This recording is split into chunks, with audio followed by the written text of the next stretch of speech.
नमस्कार बच्चों, जय श्री श्याम। मई 2022 अटेम्प्ट के लिए जो अमेंडमेंट्स एप्लीकेबल हैं सी एंटर एग्जाम्स में, उसकी डिस्कशन हम अपनी स्टार्ट करेंगे। ध्यान रखिए, इस वीडियो को देखने से पहले आपका इनकम टैक्स का कोर्स और जीएसटी का कोर्स एकदम अच्छे से हो जाना चाहिए और कम से कम उसकी 2 रिवीजन कंप्लीट होनी चाहिए।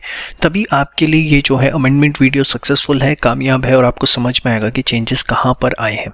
सेकेंड चीज़ बताना चाहूँगा, अमेंडमेंट में से जनरली एग्जाम में क्वेश्चन पूछा जा सकता है और इस बार अमेंडमेंट्स जो आई हैं उस हिसाब से लगता है कि यहाँ से कंसिडरेबली वेटेज 7 से 10 नंबर के पेपर की रहेगी ओवरऑल, जहाँ से आपका पेपर आ सकता है। चलिए स्टार्ट करते हैं।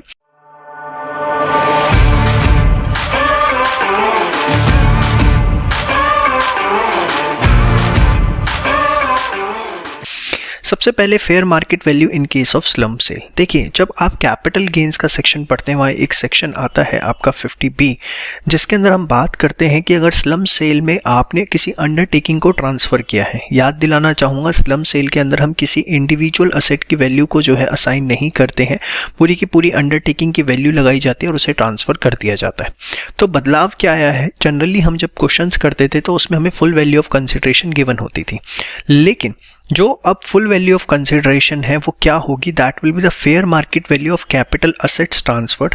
और फेयर मार्केट वैल्यू कैसे निकालनी है, आपको क्या लेना है, इन दोनों में से हायर लेना है, FMV1 और FMV2 में से हायर लेना है। FMV1 क्या है, fair market value of capital assets transferred by way of slump sale, मतलब जो भी स्लम सेल के अंदर आपने कैपिटल असेट्स ट्रांसफर करें उसकी जो भी फेयर मार्केट वैल्यू है पहले वो ले लीजिए। Second, fair market value of the consideration received for such slump sale, चाहे वो मॉनेटरी है या नॉन मॉनेटरी, मतलब जो भी आपको कंसिडरेशन मिला है आप उसको यहाँ पर क्या करेंगे, अगर वो मॉनेटरी है तो बड़ा क्लियर होगा, नॉन मॉनेटरी है तो उसकी क्या फेयर मार्केट वैल्यू है वो ले लेंगे, और जो भी FMV1 और FMV2 आएगी उसमें से हायर जो होगा उसे फुल वैल्यू ऑफ कंसिडरेशन जो है माना जाएगा। समझ में आई बात? तो कोई भी नया चेंज नहीं है, यहाँ पर आपको एक सिंपल सा न्यूमेरिकल दिया गया है इसको समझने के लिए, उसको आप एक बार जो है अपने नोट्स में से देखिए।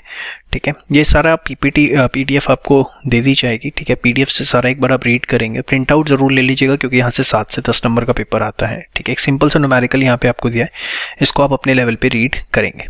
तो यहाँ पर एक छोटा सा चेंज। अब नेक्स्ट बात करते हैं जो कि आया है बेसिकली TDS के अंदर। देखिए, TDS के अंदर क्या है, बड़ा ही सिंपल सा है, 194P का सेक्शन जो है एक इंट्रोड्यूस किया गया है। क्या है, मैं आपको थोड़ा सा इसका बैकग्राउंड बता दूं। जो सीनियर सिटीजन्स हैं जिनकी एज जो है 75 ईयर्स या उससे ज़्यादा है, उनको जो है रिटर्न फाइल करने की ज़रूरत नहीं है, ऐसा हमारा अमेंडमेंट आया था। अब प्रॉब्लम क्या है कि ऐसे लोगों के साथ एक सबसे बड़ी चीज़, उनकी इनकम तो हो सकती है, अगर इनकम की बात करूं स्पेसिफिकली जो है उनकी पेंशन इनकम हो सकती है, तो उससे रिलेटेड ये सेक्शन है क्या, deduction of tax bye specified bank in case of senior citizen. कौन काटेगा TDS? Banking company. ठीक है, किसका काटेगा? स्पेसिफाइड सीनियर सिटीजन का। अब सीनियर सिटीजन कौन है? जिनकी एज जो है 75 ईयर्स या उससे ज़्यादा थी प्रीवियस ईयर के अंदर, और उनकी जो पेंशन इनकम है is having pension income. Also he should have no other income except interest income received or receivable from any account maintained by such individual in the same specified bank in which he is receiving his pension income. मतलब समझे आप कि अगर कोई senior citizen है जिनकी उम्र 75 साल या उससे ज़्यादा है और उनको सिर्फ पेंशन इनकम मिल रही है या इंटरेस्ट इनकम मिल रही है, और इंटरेस्ट इनकम उसी अकाउंट में आनी चाहिए जिसमें उनकी पेंशन इनकम आ रही है, तो उस केस के अंदर कुछ रिलैक्सेशन है क्या, और has furnished a declaration and verified in the prescribed manner. तो इसको एक ही जनरल सी बात होती है, इसको नहीं देखना। तो यहाँ पर क्या करेगा, बैंक जो है ऐसे सीनियर सिटीजन्स की जिनकी उम्र 75 साल से ऊपर है प्लस उनको सिर्फ पेंशन इनकम मिल रही है या इंटरेस्ट इनकम मिल रही है, इसको आप बेशक अंडरलाइन कर लीजिए, pension income, interest income, age 75 साल से ऊपर, स्पेसिफाइड सीनियर सिटीजन, कौन? Banking company. कैसे काटेगा? As per the slab rate जो है TDS काटा जाएगा। अब ऐसा क्यों? क्योंकि जो स्पेसिफाइड सीनियर सिटीजन है उनको जो है रिटर्न फाइल करने से एग्जेम्पशन दे दी गई है अगर उनका TDS 194P के अंदर डिडक्ट किया गया है। क्योंकि देखिए सीनियर सिटीजन है, उनको प्रेशर डालना, वो किसी से कोऑर्डिनेट करें, रिटर्न फाइल करवाएं, थोड़ा सा जो है हेक्टिक हो जाता है। तो बहुत ही अच्छा सेक्शन है सीनियर सिटीजन्स के लिए कि भैया अगर पेंशन इनकम आ रही है, इंटरेस्ट इनकम आ रही है, एज 75 से ऊपर है, जिस बैंक अकाउंट में आ रही एलिजिबिलिटी है वो आपका टीडीएस काटेंगे, और उन्होंने टीडीएस काट लिया तो आपको रिटर्न फाइल करने की ज़रूरत नहीं है। भगवान करे ऐसे सेक्शन सबके लिए धीरे धीरे आने शुरू हो जाए। और यहाँ पर जो उनकी टोटल इनकम निकाली जाएगी वो वैसे ही निकाली जाएगी after giving effect of deduction under chapter 6 से, या रिबेट अगर कुछ 87A के अंदर अलाउड है तो अच्छा सेक्शन है। 194P का 2 नंबर का या 1 नंबर का किसी तरीके से क्वेश्चन आपसे पूछा जा सकता है। चलिए स्टार्ट करते हैं। Section 194Q newly introduced section है, ये 1 जुलाई 2021 से इसकी एप्लीकेबिलिटी शुरू होती है। इस सेक्शन को स्टार्ट करने से पहले मैं आप लोगों से रिक्वेस्ट करूंगा कि सेक्शन 206C1H एक ये सेक्शन और एक 194O, इसको जो है आप बहुत अच्छे से एक बार रिवाइज कर लें, तभी आप इस सेक्शन को सही से समझ पाएंगे। अदरवाइज मैं बार बार इस सेक्शन की रेफरेंस लूँगा और आपको दिक्कत होगी। देखिए 206C1H जो है ये बेसिकली टीसीएस का सेक्शन है, जहां हमने देखा है कि सेलर अगर स्पेसिफाइड सेलर है जिसका टर्नओवर 10 करोड़ रुपए से ऊपर था इमीडिएटली प्रीसीडिंग प्रीवियस ईयर में, तो अगर वो पेमेंट्स करता है तो कुछ केसेस के अंदर उसे 0.1% जो है टीसीएस काटना है। यस और नो। अब वही चीज़ बायर पे लगा के टीडीएस में डाल दी गई 194Q में। क्या कहता है ये कि अगर कोई पर्सन जो कि पेमेंट कर रहा है किसको, रेजिडेंट सेलर को कर रहा है, तो उसको जो है 0.1% जो है टीडीएस काटना है अगर वो पेमेंट 50 लाख रुपए से ज़्यादा है। अब कोई पर्सन पेमेंट करता है रेजिडेंट सेलर को, मतलब सपोज आपने जो है मिस्टर एक्स हैं उनसे साल भर के अंदर 60 लाख रुपए के गुड्स परचेज करें, तो आप कौन हुए, बायर हुए, सामने वाला जो बेच रहा है वो सेलर हुआ। तो 50 लाख से ऊपर की पेमेंट कितनी है, 10 लाख की, उसके ऊपर 0.1% टीडीएस काटा जाएगा। लेकिन बायर कौन होगा, जिसकी टोटल सेल्स पिछले साल जो है 10 करोड़ रुपये या उससे ज़्यादा थी। मैं एग्जांपल के तौर पे दूं अगर कि जैसे मिस्टर ए है, ठीक है, मिस्टर ए जो है बायर हैं, वो गुड्स खरीद रहे हैं, किससे खरीद रहे हैं, मिस्टर बी से खरीद रहे हैं, ठीक है, और मिस्टर बी से कितने के गुड्स खरीदे, उन्होंने 60 लाख रुपए के जो है गुड्स खरीदे। तो यहाँ पर मिस्टर ए को जो है वो पेमेंट पे टीडीएस काटना है 0.1%, लेकिन कब, जब उनका जो टर्नओवर है पिछले साल 10 करोड़ रुपए से ज़्यादा था, तभी जो है मिस्टर ए के ऊपर ये टीडीएस काटने की लायबिलिटी आती है। बट इन केस अगर मिस्टर बी जो है, अगर जो मिस्टर बी हैं यहाँ पर अपना कितना टर्नओवर रखते हैं, इससे मतलब 194Q को नहीं है। 194Q क्यों मतलब है कि मिस्टर ए जो है मिस्टर बी जो सेलर है इनसे ड्यूरिंग द ईयर 50 लाख से ऊपर की परचेजेस करें। टर्नओवर किसका देखना है यहाँ पे, बायर का। बट सपोज ऐसा सिचुएशन हो जाती है कि वाइसा वर्सा सिचुएशन हो जाती है कि let us take an example, जो सेलर है उसका टर्नओवर तो 15 करोड़ रुपए का है, ठीक है, लेकिन बायर जो है उसका टर्नओवर जो है पिछले साल सिर्फ 8 करोड़ रुपए का था। तो यहाँ पर ऑब्वियसली मिस्टर ए जो है वो टीडीएस नहीं काट पाएंगे। क्यों? क्योंकि इनका जो लास्ट ईयर का टर्नओवर था वो 10 करोड़ से कम था। तो यहाँ पर 206C1H आ जाता है, क्योंकि सेलर जो है उसका टर्नओवर कितना था, 10 करोड़ से ज़्यादा है, तो यहाँ पर जो है 206C1H लग सकता है। देखिए मैं आपको अगर सिंपल वे में रिकंसाइल करूँ 194Q और 206C1H, ये पूरी की पूरी सारी ट्रांजैक्शन को कैसे कैच करते हैं, पहले 194Q लगाना है। पहले हमेशा हमें चेक करना है कि 194Q लग सकता है, मतलब जो बायर है अगर उसका टर्नओवर 10 करोड़ से ज़्यादा है तो वो सेलर से जिससे 50 लाख रुपए से ऊपर की परचेजेस कर रहा है ड्यूरिंग द प्रीवियस ईयर उसका टीडीएस काटेगा। बट सपोज ऐसा होता है कि बायर जो है उसका टर्नओवर पिछले साल 10 करोड़ से ज़्यादा नहीं था लेकिन सेलर का था, तो वहां पर 194Q तो नहीं लग पाएगा, लेकिन 206C1H लग जाएगा, क्योंकि वहां पर हमें सेलर का टर्नओवर देखना होता है, बायर का नहीं देखना होता। तो मैंने लिख भी दिया यहाँ पे कि यहाँ पे आपको सेलर के टर्नओवर से मतलब नहीं है, लेकिन 206CH में सेलर का टर्नओवर मैटर करता है। वहां पर 10 करोड़ आपको इमीडिएटली प्रीवियस ईयर में किसका देखना होता है, सेलर का देखना होता है। मतलब ईदर ऑफ द केस, अगर किसी का भी टर्नओवर 10 करोड़ से ज़्यादा का है, बायर का या सेलर का, बायर का है तो 194Q लग जाएगा, सेलर का है तो 206C1H लग जाएगा। अब क्वेश्चन मन में आता है कि अगर दोनों का ही टर्नओवर 10 करोड़ से ज़्यादा है, दोनों की एप्लीकेबिलिटी हो रही है 194Q की भी और 206C1H की भी, तो क्या करेंगे? तो law makes it very clear कि जहाँ पर 194Q और 206C1H का क्लैशमेंट आएगा तो वहाँ पर 194Q लगेगा, ना कि 206C1H लगेगा। इवन ये बात आप देखेंगे 206C1H में भी लिखी हुई है कि अगर किसी और प्रोविजन के अंदर कहीं पर टैक्स डिडक्ट हो जाता है तो 206C1H की एप्लीकेबिलिटी नहीं होगी। मतलब द फर्स्ट प्रायोरिटी जो होगी हमारी वो 194Q की होने वाली है। अगर आपने 206C1H पढ़ा है तो मेरी बातें आपको एकदम स्पष्ट क्लियर होंगी। अगर नहीं पढ़ा है तो फिर ऑब्वियसली आपको लग रहा होगा कि मैं आपको कोई संस्कृत के श्लोक सुना रहा हूँ और आपके दिमाग से जा रहे होंगे। अब इनमें उन ट्रांजैक्शंस को, उन व्यक्तियों को इंक्लूड किया जाएगा जिनको सेंट्रल गवर्नमेंट ने नोटिफाई किया है। उसके लिए यहाँ पे बताया गया है बेसिकली कि अगर कोई ट्रांजैक्शन सिक्योरिटी एक्सचेंज, सिक्योरिटीज या कमोडिटीज में हो रही है रिकॉग्नाइज्ड स्टॉक एक्सचेंज के थ्रू, क्लियरिंग कॉर्पोरेशन के थ्रू या IFSC के through, that is international financial service centre, तो उन ट्रांजैक्शंस को जो है 194Q के अंदर नहीं रखा जाएगा। Same way Indian power exchange के through electricity renewable energy certificates, energy saving certificate, ये अगर पावर एक्सचेंज में ट्रेड हो रहे हैं तो इनके ऊपर भी 194Q जो है वो एप्लीकेबल नहीं होगा।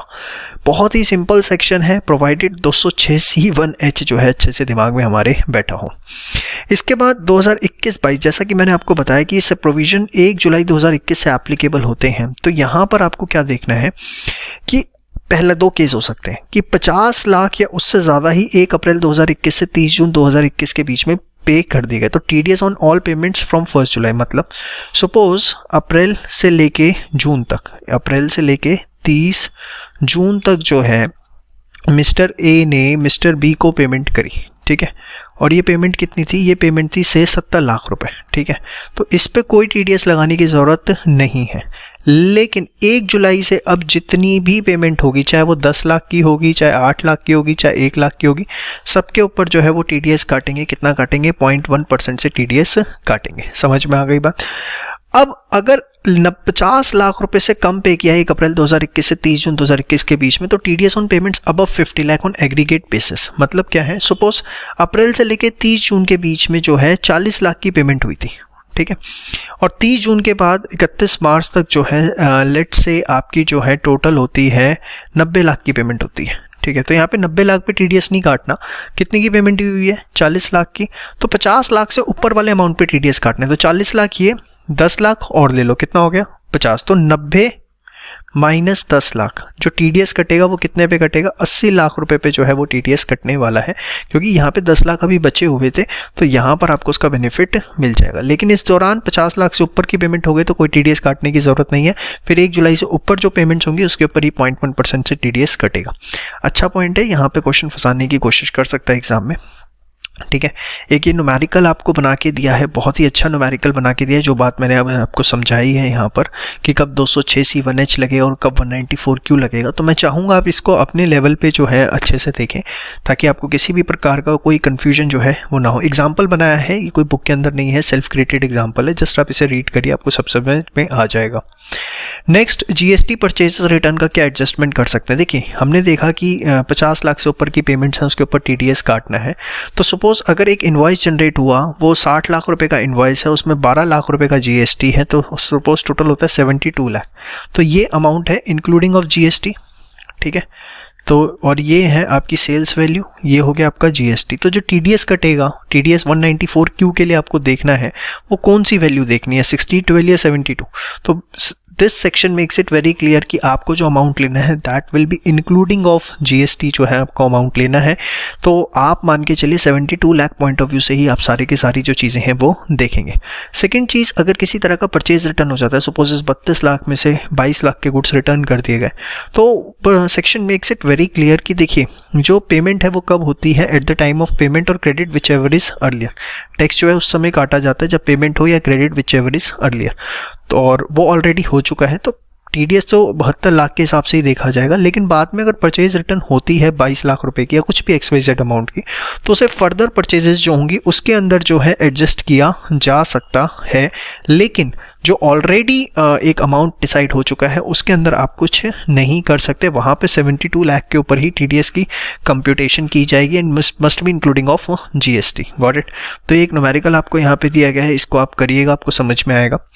इसके बाद नॉन रेजिडेंट क्या बायर हो सकता है 194Q में, तो नॉन रेजिडेंट को यहाँ पर बायर जो है उसको कवर अप नहीं किया गया है, इसके ऊपर भी न्यूमेरिकल है, इसको आप देखिए।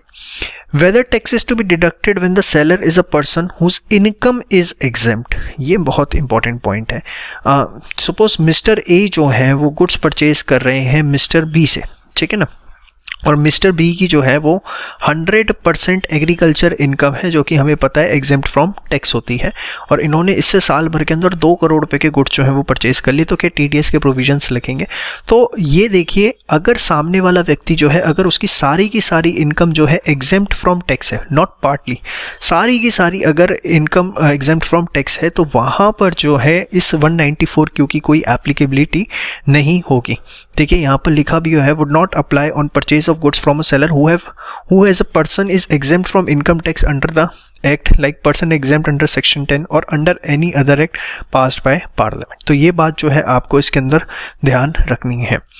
इसके बाद आप ये एक न्यूमेरिकल देख सकते हैं, इससे आपको ज़्यादा अच्छे से क्लियर होंगी चीज़ें। बहुत सिंपल न्यूमेरिकल सेल्फ क्रिएट की है आपकी अंडरस्टैंडिंग के लिए, आपको बुक में नहीं है ये, लेकिन आपकी एक सिंपल अंडरस्टैंडिंग के लिए एग्जाम्पल्स दे करके आपको जो है यहाँ पर चीज़ें ज़्यादा क्लियर करने की कोशिश की है। क्या एडवांस पेमेंट पे भी कटेगा? तो यस, एडवांस पेमेंट पे भी कटेगा, क्योंकि सेक्शन कब अप्लाई होता है, पेमेंट और credit whichever is earlier. तो यहाँ पर भी आप लोगों के लिए एक सिंपल सा एग्जांपल हमने क्रिएट कर दिया है। इसके बाद अगर हम बात करें तो क्या ईयर ऑफ इनकॉर्पोरेशन पे ये सेक्शन अप्लाई होता है? तो ये ईयर ऑफ इनकॉर्पोरेशन में बायर पे अप्लाई नहीं होगा, क्योंकि हमें प्रीवियस ईयर का उसका टर्नओवर देखना है, 10 करोड़ रुपये से ज़्यादा का होना चाहिए। और ईयर ऑफ इनकॉर्पोरेशन अगर है तो वहाँ पर ऑब्वियसली उसका कोई प्रीवियस ईयर नहीं एग्जिस्ट करता, तो वहाँ पर जो है ये सेक्शन एप्लीकेबल जो है किसी भी तरीके से नहीं होगा। ये लैंग्वेज ICA मटेरियल में लिखी हुई है, ठीक है, तो आप सिर्फ इतना देख लीजिए, that is more than sufficient for you. तो no as a provision of 124Q are applicable if the turnover buyer exceeds 10 crore during the financial year immediately preceding the financial year in which the purchase of good is carried out. समझ में आया? इसके बाद next आता है आपका एक ज़बरदस्ती की गाइडलाइन, आप कह सकते हैं कि अगर 10 करोड़ रुपए से कम का टर्नओवर है तो क्या ये सेक्शन एप्लीकेबल होगा?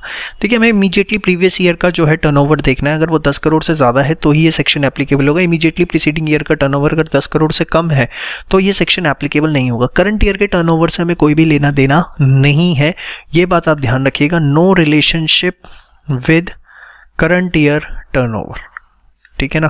तो ये बात जो है आपको एकदम स्ट्रिक्टली इस सेक्शन के अंदर जो है वो ध्यान रखनी है। लेकिन नॉन बिजनेस एक्टिविटी जो है उसका टर्नओवर यहाँ पर काउंट नहीं किया जाएगा। अब देखिए 206C1H 194Q और 194A जो कि ई कॉमर्स ऑपरेटर की बात करता है, अगर आपको याद आ रहा हो तो अगर कोई ऐसी ट्रांजैक्शन आ जाती है जहां 194O 206C1H 194Q तीनों लग रहे हैं, तो सबसे पहली प्रेफरेंस है 194O को देनी है, नेक्स्ट प्रेफरेंस 194Q को देनी है, और लास्ट में अगर दोनों ही एप्लीकेबल नहीं होते हैं तो 206C1H को जो है आपको देनी है। अगर आपने वो पीछे न्यूमेरिकल किया है मिस्टर गुप्ता वाला, तो वहाँ पर हमने इसकी कर लिया है क्वेश्चन कि हमें कब 194Q देखना है, कब 206C1H देखना है। तो बस इतना सा आप इसमें ध्यान रखें, ज़्यादा इसमें घबराने वाली बात नहीं तो आप कंफ्यूज हो जाएंगे कि 194O फर्स्ट रहेगा। अगर ई कॉमर्स ऑपरेटर का केस है तो 194O ही लगाना है। किस केस के अंदर? ई कॉमर्स के अंदर, ठीक है ना। फिर अगर ई कॉमर्स का केस नहीं है, 50 लाख से ऊपर की है, तो 194Q, और 194Q नहीं लग सकता तो चेक करोगे 206C1H। इतनी सी बात जो है आपको ध्यान रखनी है, किसी प्रकार की कोई दिक्कत आपको नहीं आएगी। इसके ऊपर भी आपको न्यूमेरिकल्स बना के दे दिए हैं एग्जाम्पल फॉर्म में, तो आप इसको एक बार देखिए। तो ये जो है आपका पूरा का पूरा है 194Q, और क्या मैक्सिमम आ सकता है मैंने आपको बता दिया। मेन चीज़ इसमें सिर्फ ये देखनी है कि बायर पिछले साल 10 करोड़ से ज़्यादा का टर्नओवर है, जिससे भी माल खरीदेगा 50 लाख से ऊपर का खरीदेगा, तो उस केस में 50 लाख रुपए से ऊपर की पेमेंट या माल जिससे भी खरीदा उसका 0.1% TDS काटना है। और बायर नहीं काट पा रहा है, वाइस वर्सा के 206C1H TCS भी लग सकता है, लेकिन फर्स्ट प्रायोरिटी क्या रहेगी? 194Q। और ई कॉमर्स ऑपरेटर बीच में टपक जाता है तो 194O देखना है, ना 194Q देखना है, ना 206C1H देखना है। तो अच्छे से इसको जो है एक बार आप सारा का सारा देख लीजिए। वेरी इंपॉर्टेंट सेक्शन आपसे जो है ये एग्जाम में पूछा जा सकता है, और ये छोटे छोटे एग्जाम्पल्स जो आपको हमें फ्रेम करके दिए, इससे आपकी जो अंडरस्टैंडिंग है और बेटर होती है। इसको एक बार रीड जरूर करिएगा, और कोई दिक्कत है तो आप डाउट सेक्शन के अंदर पूछ सकते हैं। इसके बाद सेक्शन 140 की अगर हम बात करें, जहाँ पर एक छोटा सा चेंज देखने को मिला है। सेक्शन 140 बताता है कि जो इनकम टैक्स रिटर्न है वो किसको वेरीफाई करनी है in case of individual, HUF, company, LLP, partnership. तो वहाँ पर जो सबसेक्शन सी और सी डी है वो बेसिकली बात करते हैं कंपनी और एलएलपी की। कंपनी के केस में मैनेजिंग डायरेक्टर को और एलएलपी के केस में डेजिग्नेटेड पार्टनर वगैरह को वेरीफाई करनी होती है। तो उसमें एक वर्ड आता है एनी अदर पर्सन। तो वो एनी अदर पर्सन कौन हो सकता है in case of companies and NLP? तो वो जो है एक सीबीडीटी ने उस पर अपना नोटिफिकेशन निकाल के क्लैरिफिकेशन दिया है। तो एनसीएलटी ने अगर कोई एडजुडिकेटिंग अथॉरिटी अपॉइंट की है under section 408 of companies act, तो वो जो है अपनी ड्यूटीज़ को डिस्चार्ज करने के लिए वो भी जो है रिटर्न वेरीफाई कर सकती है। एक रेजोल्यूशन प्रोफेशनल कर सकता है, या लिक्विडेटर जो है इंसॉल्वेंसी अगर बैंक्रप्सी कोर्ट के अंदर अपॉइंट किया गया है कोर्ट के द्वारा, तो वो भी जो है रिटर्न को वेरीफाई कर सकता है। सिंपल सा अमेंडमेंट है, क्वेश्चन आने के चांसेस कम है, लेकिन आपको पता होना चाहिए। उसके बाद पैन की जो लास्ट डेट है उसे बढ़ा करके 30 जून 2021 से बढ़ा करके 31 मार्च 2022 कर दिया गया है। आपको हर बार दिखता होगा कि पैन को आधार से लिंक करना है, तो उसकी लास्ट डेट आपको जो है वो एक्सटेंड कर दी गई है। चलिए बात करते हैं जीएसटी अमेंडमेंट्स की। तो सबसे पहली एग्जिस्टिंग एग्जम्पशंस में एक जो अमेंडमेंट आई है कि अगर सर्विस प्रोवाइड की गई है central government, state government, union territory administration के द्वारा किसी ट्रेनिंग प्रोग्राम के अंदर, जिसके अंदर 75% या उससे ज़्यादा खर्चा सेंट्रल गवर्नमेंट, स्टेट गवर्नमेंट या यूनियन टेरिटरी उठाती है, तो वो जो है एग्जेम्प्ट हो जाएगा। पहले भी था ये प्रोविजन, लेकिन अब यहाँ पर देखिए एक लाइन ऐड हो गई है 75% और more of the total expenditure. पहले ये जो है वो मिसिंग था, तो अब यहाँ पे उसे स्पेसिफाई कर दिया 75% या उससे ज़्यादा खर्चा अगर गवर्नमेंट कर रही है तो वो भी उसको एग्जेम्प्ट रखा जाएगा। ज़रूरी नहीं कि 100% गवर्नमेंट ही करे। इसके बाद जो नेशनल परमिट मिलता है गुड्स कैरेज जो करते हैं, बेसिकली ट्रक वगैरह जो होते हैं, जब वो गुड्स कैरी करते हैं तो उनको एक नेशनल परमिट लेना होता है। तो उस नेशनल परमिट पे लेने के लिए पहले जो है जीएसटी लगता था, लेकिन अब उसको जो है एग्जेम्पशन की कैटेगरी में लगा दिया गया है। मतलब जो ये ट्रांसपोर्टर्स हैं जब ये नेशनल परमिट के लिए अप्लाई करेंगे तो वो नेशनल परमिट जब उनको मिलेगा तो उस पर कोई भी जीएसटी जो है नहीं मिलेगा, और ये हो सकता है फॉर थ्रू आउट इंडिया या कॉन्टिजियस स्टेट्स, मतलब जो एकदम अटैच स्टेट्स होते हैं, जैसे दिल्ली के साथ अटैच है हरियाणा, यूपी, तो उनको जो है कॉन्टिजियस स्टेट्स बोल दिया जाता है। उसके बाद विड्रॉल ऑफ एग्जिस्टिंग एग्जेम्पशन, एक एग्जेम्पशन जो है वो विड्रॉ हुई है, वो क्या है? जो Indian railway financial corporation Indian railways को असेट लीज आउट करती थी, ये हमने डिस्कस किया हुआ है, तो वो जो है पहले एग्जेम्प्ट हुआ करता था, लेकिन अब उस पर जो है वो जीएसटी चार्ज होगा। तो 3 छोटी छोटी अमेंडमेंट्स हैं। उसके बाद अगर हम बात करें रजिस्ट्रेशन की, तो इसके अंदर एक छोटा सा है क्या, extension of time limit for filing application for revocation of cancellation. अगर आपका कैंसिलेशन जो हो रहा है सर्टिफिकेट का जीएसटी का, तो उसकी रिवोकेशन के लिए जो टाइम पीरियड था वो कितना है, 30 डेज है। लेकिन यहाँ पर एक छोटा सा वो दिया गया है, आपको थोड़ा सा रिलीफ दिया गया है कि the time period for filing of application for revocation on sufficient cause being shown and for reasons to be recorded in writing, वो एक्सटेंड किया जा सकता है बाय एडिशनल कमिश्नर और joint commissioner for a period not exceeding 30 days, मतलब 30 + 30 हो सकता है वो, by the commissioner for the further period not exceeding 30 days beyond the period specified in clause है। मतलब पहले 30 दिन ही है, लेकिन अब एडिशनल कमिश्नर या जॉइंट कमिश्नर और 30 दिन उसको एक्सटेंड कर सकते हैं, और उससे भी बात नहीं बनती तो फिर कमिश्नर उसे फर्दर 30 डेज तक जो है एक्सटेंड कर सकता है। तो ये नया पॉइंट जो है अब ऐड हुआ है। इसके बाद अगर हम बात करें ई इनवॉइसिंग नॉट एप्लीकेबल, तो हमने इसकी लिस्ट देखी हुई है, special economic zones, ensure, banking companies, ये सब हमने पढ़ा हुआ है, पैसेंजर ट्रांसपोर्टेशन। तो इस लिस्ट के अंदर जो है कि ई इनवॉइसिंग किसको करना ज़रूरी नहीं है, तो एक नई चीज़ आई है कि जो गवर्नमेंट डिपार्टमेंट्स हैं या लोकल अथॉरिटीज़ हैं उनको भी ई इनवॉइसिंग उनके ऊपर एप्लीकेबल नहीं है। देखिए, said notification has been amended to exempt a government department and a local authority also from mandatory requirement of e invoicing. तो यहाँ पर एक आध नंबर का क्वेश्चन आपका बन सकता है कि इस एग्जेम्पशन वाली लिस्ट में एक government department and local authority को और ऐड कर दिया गया है। छोटी छोटी अमेंडमेंट्स हैं। इसके बाद एक नेक्स्ट है, ये बहुत इंपॉर्टेंट है। ये क्या था कि अगर ई वे बिल जनरेशन जो है वो ब्लॉक हो जाता है, ब्लॉक कैसे हो जाता है, उसके मल्टीपल रीजंस हो सकते हैं। जैसे मिस्टर ए हैं, ठीक है, वो गुड सप्लाई कर रहे हैं मिस्टर बी को, ठीक है, लेकिन ये ई वे बिल जो है वो जनरेट नहीं कर पा रहे, वो जो है इनकी फैसिलिटी ब्लॉक हो चुकी है। तो ये होता था कि इस केस के अंदर अभी तक मिस्टर बी भी जो है वो ई वे बिल जनरेट नहीं कर सकते थे इन रिस्पेक्ट ऑफ गुड्स जो ट्रांसपोर्ट होने हैं।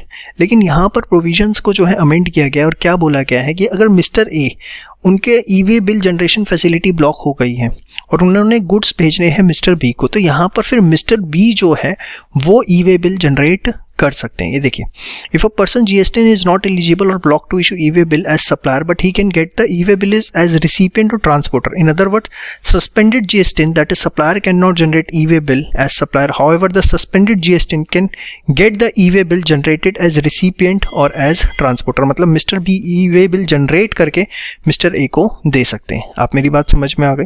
तो यहाँ पर इसके ऊपर एक छोटा सा न्यूमेरिकल भी है, आप इसको एक बार जस्ट रीड आउट कर लीजिए, ठीक है। इसके बाद एक ज़बरदस्त यहाँ से क्वेश्चन आने के चांसेस हैं। देखिए, आपको पता है GSTR रिटर्न्स होती हैं, GSTR 1, GSTR 2, 2A, 3B। तो GSTR 1 के अंदर आप क्या करते हैं, अपनी आउटवर्ड सप्लाईज़ की डिटेल्स देते हैं। 3B के अंदर आप अपना सेल्फ असेसमेंट करते हैं कि आपका इनपुट टैक्स क्रेडिट कितना बना, 1 में आपने कितनी डिटेल फाइल की थी, और 3B में अमाउंट आ जाता है। 4 होता है कंपोजिशन स्कीम वालों के लिए।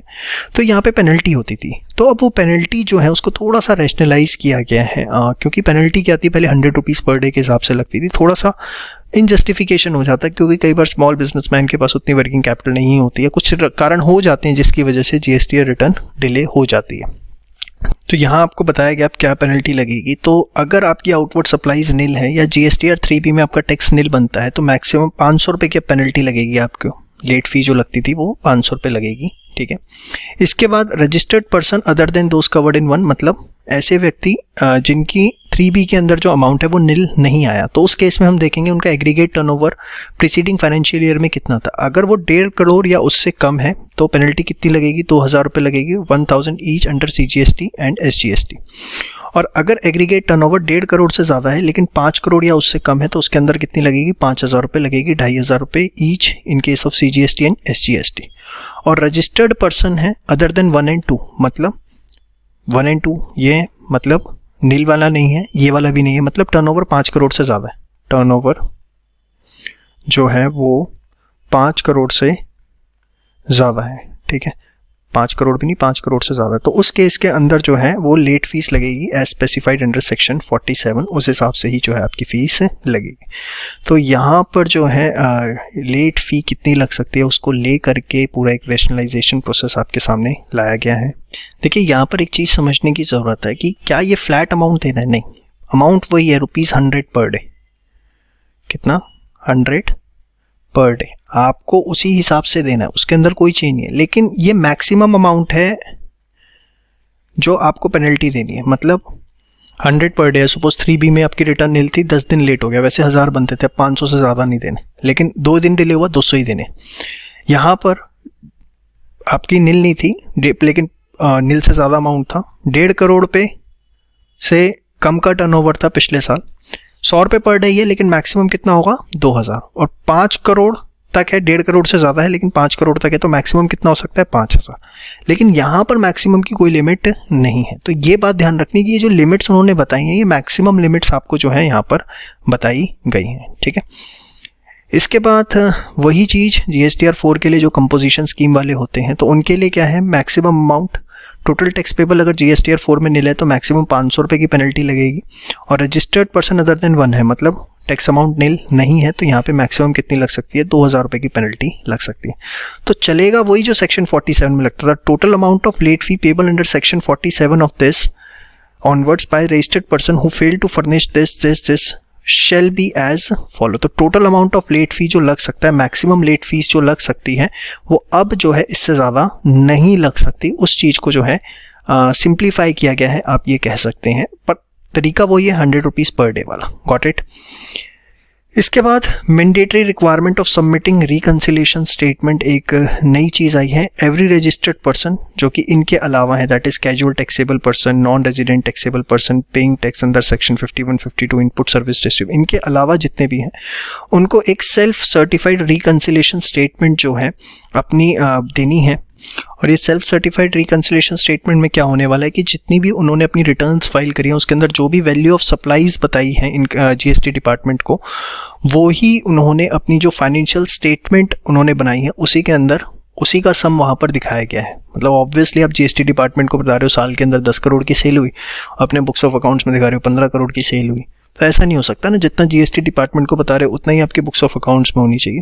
तो वो आपने जो है रिकंसाइल कर लिया है कि दोनों जगह एकदम सेम है, उसको आपको एक रिकंसिलेशन स्टेटमेंट सेल्फ सर्टिफाई करके जो है वो देनी है। तो इतना रेलिवेंट नहीं है, बट मेन ये वाला पॉइंट जो है कहीं ना कहीं आपके लिए मैटर करता है, यहाँ से क्वेश्चन आ सकता है। ई वे बिल वाला पॉइंट इंपॉर्टेंट है, यहाँ पे भी क्वेश्चन आ सकता है। यहाँ पे गवर्नमेंट को ऐड किया गया, इसके ऊपर आपसे क्वेश्चन बना के पूछा जा सकता है। और इसके बाद ये जो 3 पॉइंट्स हैं यहाँ पर एक एक नंबर के क्वेश्चन आ सकते हैं। तो ये छोटी सी जीएसटी की अमेंडमेंट्स थी, इसको आप फटाफट करिए फास्ट।